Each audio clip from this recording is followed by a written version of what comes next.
Coca-Cola খাও, মুসলমানের বাচ্চা তুমি কোকা-কোলা খাও। কোকা-কোলা ইহুদিদের পণ্য। তুমি এখানে কোকা-কোলা কেনার অর্থই হচ্ছে ইহুদিদেরকে টাকা দিয়ে মুসলমানদের রক্ত খাদ্য।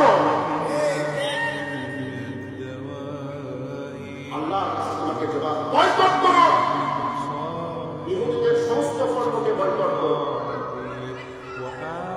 ফিলিস্তিনি পণ্যগুলো যে টাকা দিয়ে আমার মুসলমান সহায়তা পাবে সেখানে এই ইহুদিরা নবী করিম সাল্লাল্লাহু আলাইহি ওয়াসাল্লাম নামাজ পড়ছিলেন, কিন্তু রাসূল শান্তি পাচ্ছিলেন না। আমাদের কাবা ছিলেন, আমাদের মুসলমান